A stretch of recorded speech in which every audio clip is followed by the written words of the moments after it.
کہتے ہیں کہ ہاں یہ ہو سکتا ہے کہ طریق کا فرق ہو جائے بعض اوقات. یہ کہتے ہیں جی وہ ظالم وغیرہ کے الفاظ موجود نہیں ہیں. مرزا جی نے اپنی یعنی کہ کسی ویڈیو میں سیدنا مغیرہ بن شعبہ رضی اللہ تعالیٰ عنہ کی طرف منسوب کر کے یعنی کہ سیدنا سعید بن زید رضی اللہ عنہ کی طرف منسوب کر کے مغیرہ بن شعبہ رضی اللہ تعالیٰ عنہ کے لیے ایسے الفاظ کہے ہیں کہ جو روایت میں مغیرہ بن شعبہ رضی اللہ تعالیٰ عنہ کے لیے ثابت نہیں ہے. علماء نے ان کی پکڑ کی. جب علماء نے مرزا جی کی پکڑ کی تب مرزا جی اب یہاں اپنا دامن بچاتے ہوئے کہہ رہے ہیں کہ یہ کہتے ہیں کہ جی وہ ظالم وغیرہ کے الفاظ موجود نہیں ہیں. ٹھیک ہے تو اس میں موجود ہے اوے مغیرہ اوے مغیرہ اوے مغیرہ. یہ کیا ہوتا ہے؟ پیارے مغیرہ پیارے مغیرہ پیارے مغیرہ بڑا اچھا کام کر رہے ہو. ظالم وغیرہ وہ اس لیے مکس ہو گیا کہ دوسری روایت میں موجود ہے. سنیں مرزا جی کیا کہہ رہے ہیں تو اس میں موجود ہے اوے مغیرہ اوے مغیرہ اوے مغیرہ. یہ کیا ہوتا ہے؟ اوے مغیرہ. اس میں موجود ہے اوے مغیرہ. ہم مرزا جی سے پوچھے مرزا جی کالی کافی پی لو, آ جاؤ سمت بون جو سون کے بیٹھ گئے تم آ جاؤ اس سے باہر نکل آؤ. اوے مغیرہ روایت میں موجود ہے. اوے عربی کا لفظ ہی نہیں تو روایت میں کہاں سے ہوگا؟ مثال کے طور پہ عربی میں یہ ہوتا ہے یا مغیرہ تو اردو میں معنی ہوتا ہے اے مغیرہ, اور مرزا صاحب والی چیوڑا زبان میں ہوتا ہے اوے مغیرہ. مرزا صاحب والی چیوڑا زبان سے مراد پنجابی نہیں. مرزا جی جو پنجابی اور اردو کا جو مکس اپ کرتے ہیں اسے میں چیوڑا بولتا ہوں. سنیں ذرا, تو اس میں اوے معنی ہو سکتے ہیں لیکن اس کے لیے عربی میں یا کا لفظ ہونا موجود تھا روایت میں, تب بھی مرزا صاحب والی زبان میں اوے معنی شاید ہو جاتے ہیں. آپ سنیں میری بات, اس میں موجود ہے اوے مغیرہ اوے مغیرہ. اب ہم مرزا جی کا مقلدین سے کہتے ہیں اگر ظالم مغیرہ نہیں تھا تو اوے مغیرہ بھی تو نہیں ہے.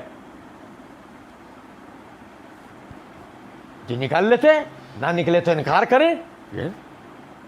یہ لو ایک پیرا ہے, اگر ایک منٹ سے دوسرے منٹ تک بھی بات گئی ہوتی تو بات سمجھ میں آتی. یہ ایک ہی 10 12 15 سیکنڈوں کے آپ کے جو جملے ہیں ان میں ہمارے لکھا ہوا ایک پیرا ہے. ایک ہی پیراگراف میں آپ کی اوقات پبلک کیا آ گئی. میں بس یہ کہا کرتا ہوں مرزا کو غور سے سننے اور جو یہ بولتا ہے اس پہ تحقیق کرنے کی ضرورت. تو اس میں موجود ہے اوے مغیرہ اوے مغیرہ اوے مغیرہ. یہ کیا ہوتا ہے؟ پیارے مغیرہ پیارے مغیرہ پیارے مغیرہ بڑا اچھا کام کر رہے ہو. یہ مرزا جی تاثر دینا چاہ رہے ہیں کہ اس طرح کے کوئی الفاظ ہیں کیا؟ ظالم وغیرہ اس لیے مکس ہو گیا کہ دوسری روایت میں موجود ہے. اس ظالم شخص کو دیکھو یہ ہمیں کہتا ہے کہ ہم اپنے جنتی بھائی پر لعنت کریں, تو ظالم تو کہا ہوا ہے دوسرے طریق کے اندر, طریق مکس ہو جاتے ہیں.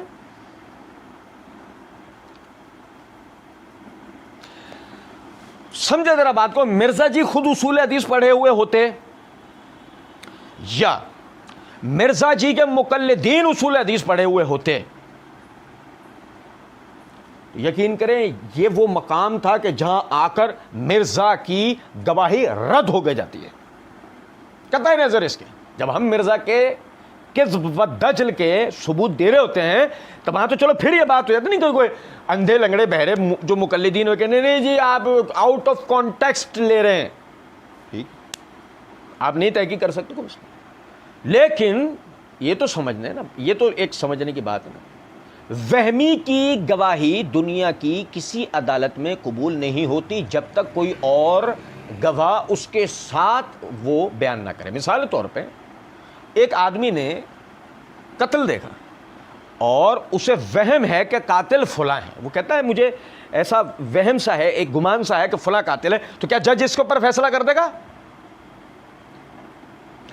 وہمی کی گواہی دنیا کی کسی عدالت میں منفرد نہیں لی جائے گی کہ اگر یہ کہہ رہا ہے تو ہم مان لیں گے, سوال ہی نہیں پیدا ہوتا. اب اگر اصول حدیث میں آپ پڑھیں کہ وہ راوی جو روایت میں وہم کا شکار ہو جاتا ہے اور اس پہ سند یا متن مکس اپ ہو جاتا ہے, تو ایسے راوی پر اصول حدیث میں کم سے کم اگر کوئی بات کی جاتی ہے تو وہم کی بات کی جاتی ہے کہ یہ روایت حدیث میں وہمی ہے.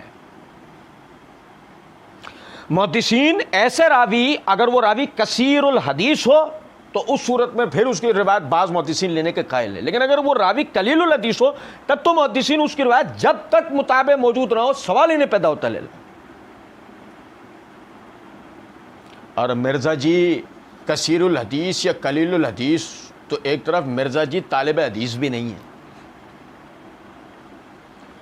علم حدیث کی خوشبو مرزا جی کو 1000 سال کی مسافت سے بھی چھو کے گزری نہیں۔ بندر کیا جانے ادرک کا سواد، اور مرزا کیا جانے حدیث کا سواد۔ آپ کچھ سمجھے یا نہیں؟ تو عرض کرنے کا مطلب یہاں پر یہ ہے، اوے مغیرہ اوے مغیرہ اوے مغیرہ، یہ وہ دیکھو پیارے مغیرہ پیارے مغیرہ پیارے مغیرہ، یہ الفاظ تھوڑی ہیں۔ ظالم مغیرہ اس لیے مکس ہو گیا کہ دوسری روایت میں موجود ہو، اس ظالم شخص کو دیکھو، یا میں کہتا ہوں اپنے جنتی بھائی پر لعنت کرے، ظالم تو کہا ہوا ہے، دوسرے طریق کے اندر طریق مکس ہو جاتے ہیں۔ اب یہاں میں اس روایت پر بات کرنے سے پہلے آپ کو ایک چیز بتاتا ہوں۔ سب سے پہلے تو جو علی الحسن نقوی صاحب نے کہا نا کہ علماء آپ کے بارے میں کیا کہتے ہیں، آپ ہر بات بخاری مسلم سے نکال لیتے، جب مرزا جی نے کہا کہ آج تک آپ نے میرے خلاف کوئی کلپ دیکھا ہے کہ کوئی کہے کہ یہ بخاری مسلم میں یعنی مطلب کہ نہیں ہے؟ مرزا جی نے مسئلہ number 175A part 100 questions on علماء اینڈ سیکس ایشوز کے اندر یہ بات کہی ہے۔ میں آپ سے چیلنجنل یہ بات کرتا ہوں کہ کبھی بھی تاریخی جھوٹی روایتوں کو ساتھ جوڑے بغیر بخاری مسلم یا قرآن پاک سے کوئی ایبسولوٹ ایسا رزلٹ نہیں نکال سکتا ہے کہ جو ہمارے عقائد و نظریات کے خلاف ہو۔ میرا چیلنج، کوئی مثال پیش کریں، ایبسولوٹلی کوئی ایگزامپل پیش کریں، ایبسولوٹلی ساتھ لازمی جوڑنا پڑے گا، جوڑے بغیر کوئی رزلٹ نہیں نکل سکتا۔ یہی مرزا جی کرتے ہیں کہ وہ تاریخی من گھڑت واقعات کو، پروپیگنڈاز کو جب تک بخاری مسلم کے متون کے ساتھ مکس اپ نہ کریں اس وقت تک مرزا جی جو نتیجہ اپنے مقلدین کو نکال کر دے رہے ہوتے ہیں وہ نکلتا۔ جو بھائی اللہ کی دی ہوئی توفیق سے ہماری ویڈیوز دیکھ رہے ہیں ان بھائیوں کو اندازہ ہے۔ پھر جو یہ بھی سمجھے گا ذرا بات کو کہ مرزا جی نے جو یہ بات کی نا ظالم وغیرہ اوے وغیرہ، مرزا جی نے اپنی اسی ویڈیو کے اسی پارٹ 2 کے ابتدا میں ایک جگہ بات کرتے ہوئے مرزا جی نے یہ بات کہی ہے، صحابہ اکرام علیہم الرضوان، چاہے مغیرہ بن شعبہ ہو، عمرو بن عاص ہو، معاویہ ہو رضی اللہ عنہم اجمعین علیہ السلام، چاہے شیعوں کو برا لگے، رافضیوں کو، ہم سلامتی کی دعا سب کے لیے۔ سمجھے یہ چائنا کے نام سے ٹاور مارکیٹ کا چورن، سمجھے؟ ہم تو مغیرہ بن شعبہ کے لیے سلامتی کی دعا کرتے ہیں، ظالم مغیرہ ایک طرف مغیرہ کے لیے رضی اللہ عنہ اور علیہ السلام، اور دوسری طرف وہی مغیرہ ظالم مغیرہ اوے مغیرہ۔ ہاں یہ کہا جا سکتا ہے کہ جی وہ کوئی کہے کہ نہیں وہ ٹھیک ہے نا، تو مطلب کہنے کا یہ تو روایت میں ہے نا، روایت میں تھا نہیں، وہ روایت میں گھسیڑا گیا۔ اور ایک اور بات بھی سمجھیں، مرزا جی کہتے ہیں تو میں نے یعنی پارٹ 1 میں مرزا جی نے کہا ہے تو میں نے اسی بت پرستی کو توڑا ہے کہ موقف جو لوگ دیتے ہیں ساتھ ریفرنس بھی بیان نہیں کرتے، کاؤنٹر چیک نہیں ہو سکتا، احادیث جو بھی بیان کرتے ہیں ان کی نمبرنگ بھی بیان نہیں کرتے، ضعیف ہو صحیح ہو بیان کر جاتے ہیں، اور سب کے سب اہل سنت کہلوانے والے تینوں گروہ بریلوی، دیوبندی، سلفی یعنی اہل حدیث اور اہل تشیع کا بھی یہی حال ہے۔ اور مرزا جی مارس پہ ملے تھے۔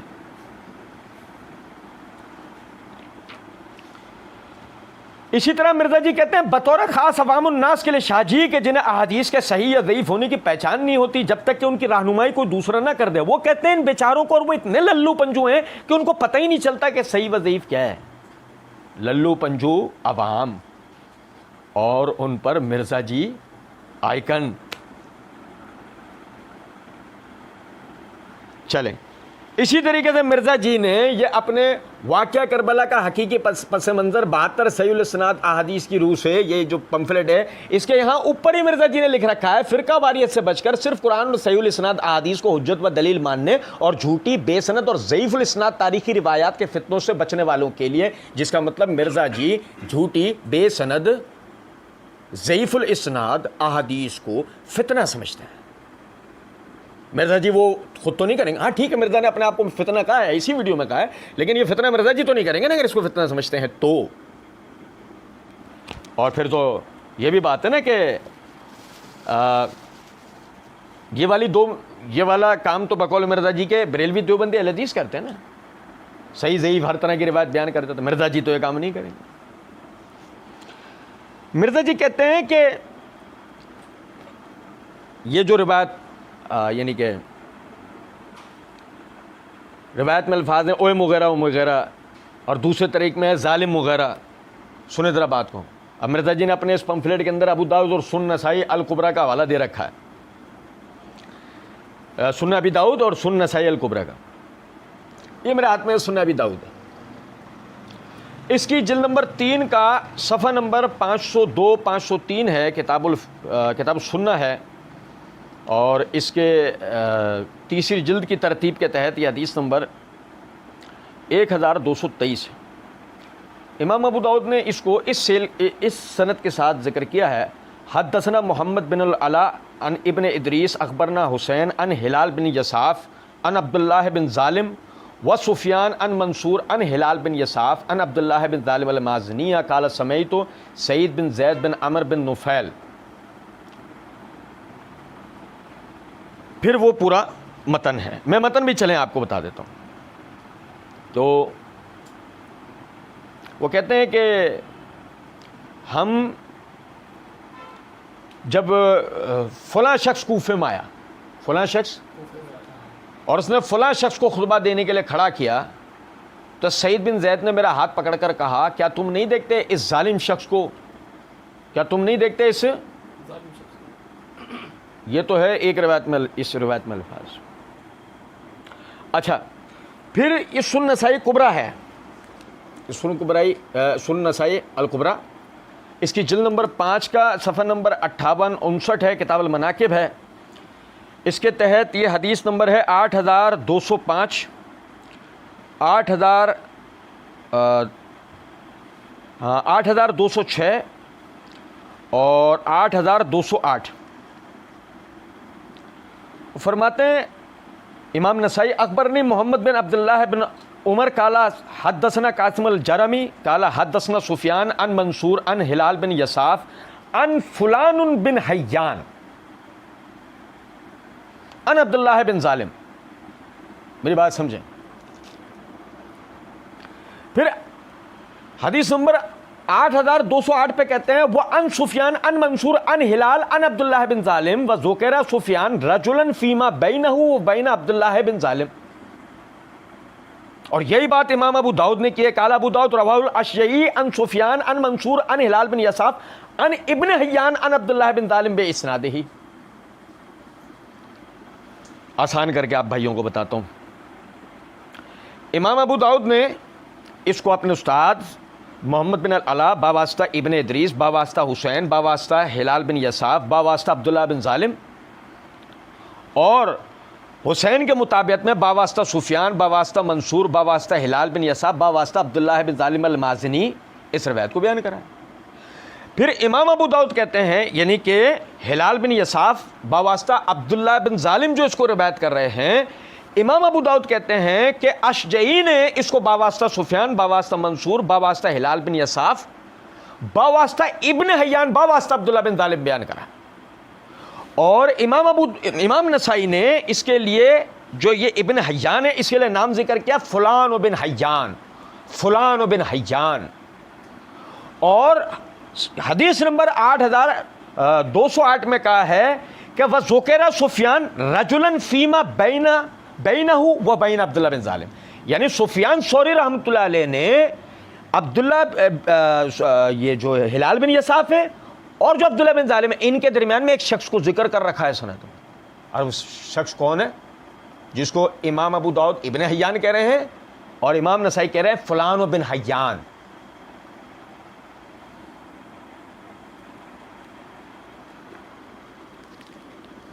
اور ذرا دیکھیے گا امام نسائی رحمۃ اللہ علیہ یہاں نیچے لکھتے ہیں ہلال بن یساف لم یسمعہ من عبداللہ بن ظالم. ہلال بن یساف نے اس روایت کو عبداللہ بن ظالم سے سنا نہیں ہے. اس کا مطلب ہلال بن یساف اور عبداللہ بن ظالم کے درمیان سند منقطع ہے.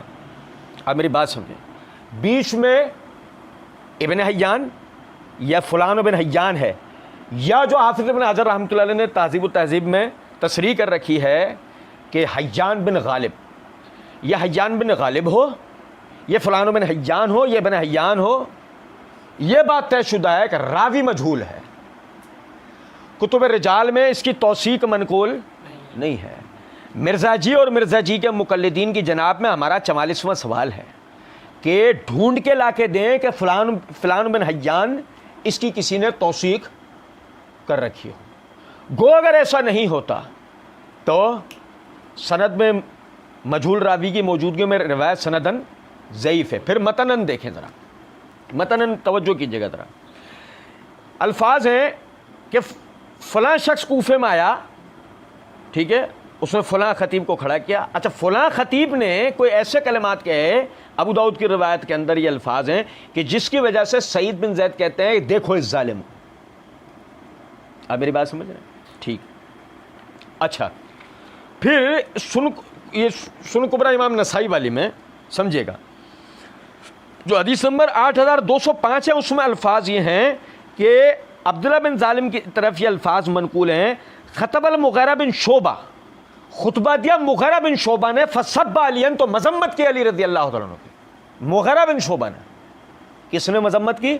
مغیرہ بن شعبہ نے. فقال سعید بن زید اشہد علی رسول اللہ صلی اللہ علیہ وسلم سمعتہ یقول, سنا ہے میں نے نبی صلی اللہ علیہ وسلم سے کہ آپ صلی اللہ علیہ وسلم فرما رہے تھے کہ یعنی کہ پہاڑ سے کہ اے پہاڑ ٹھہر جا, تیرے اوپر ایک نبی, ایک صدیق اور شہید ہے.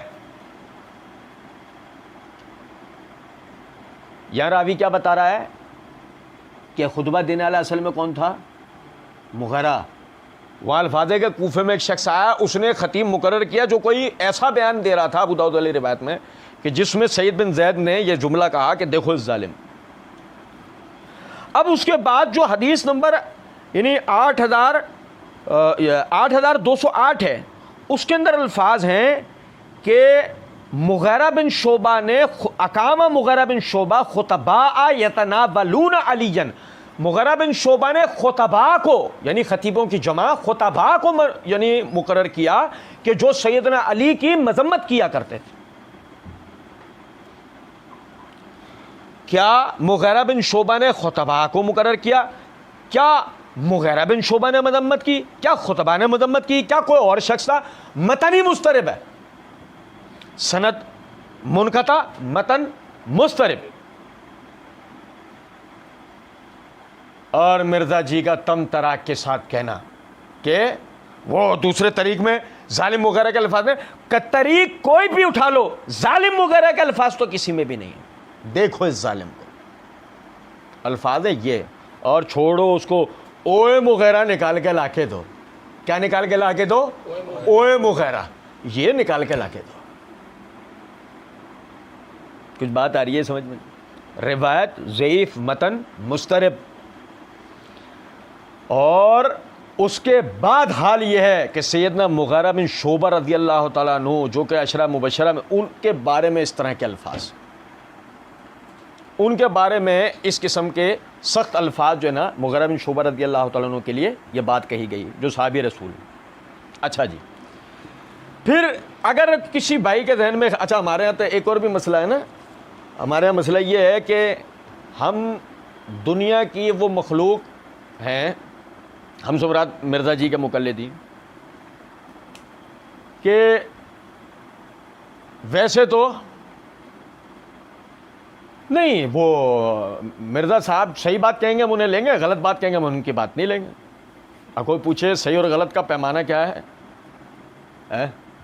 اچھا, پھر شیخ ناصر الدین البانی نے اس روایت کو صحیح کہا ہے یا ضعیف کہا ہے؟ شیخ شعیب ارناؤوط نے اس روایت کو صحیح کہا ہے یا ضعیف کہا ہے؟ شیخ زبیر علی زئی نے اس روایت کو صحیح کہا ہے یا ضعیف کہا ہے؟ اپنے مطلب پر جس کا جو قول مل جائے وہ مرزا جی لے کے اٹھا دیتے. اچھا سنیں ذرا بات, کوئی کہے کہ تم اس روایت کو ضعیف کہتے ہو, کسی نے بھی اس کو ضعیف نہیں کہا ہے. یہ میرے ہاتھ میں تاریخ الکبیر ہے, امیر المومنین فی الحدیث امام بخاری رحمۃ اللہ علیہ، جلد نمبر 5 کا صفحہ نمبر 125 کے اوپر وہ عبداللہ بن ظالم کے حالات لکھتے ہوئے کہتے ہیں وقال ابو الاحوص عن منصور عن ہلال عن سعید عن النبی صلی اللہ علیہ وسلم وزاد بعضهم ابن حیان فیہ ولم یصحیہ.